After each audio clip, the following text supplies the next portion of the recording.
টাকা টাকা মনে হয়।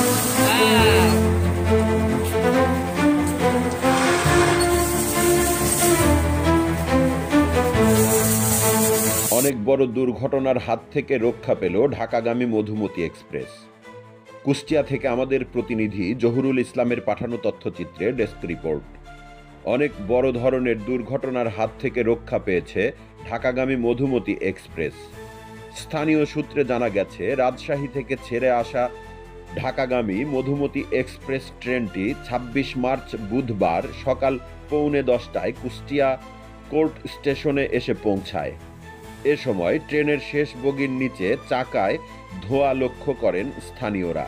তারা দ্রুত ট্রেনে থাকা কর্তৃপক্ষকে বিষয়টি অবগত করেন। ট্রেন কর্তৃপক্ষ ও স্থানীয়রা বালতি বালতি পানি ঢেলে 10-15 মিনিটের চেষ্টায় ধোঁয়া নেভাতে সক্ষম হন। এ বিষয়ে মধুমতি এক্সপ্রেসের পরিচালক রাকিব খান বিষয়টি নিশ্চিত করে জানান, ট্রেনের ব্রেক বাইন্ডিং হবার কারণে এমন ঘটনা ঘটেছে।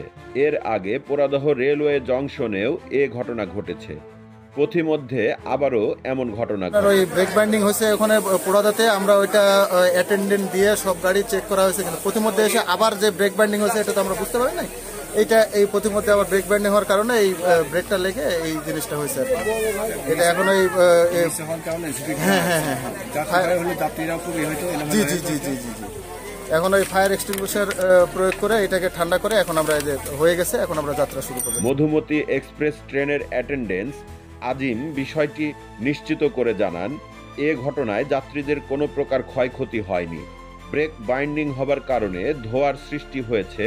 আশা করি নিরাপদে যাত্রীদের নিয়ে পৌঁছাতে পারব। CNF TV.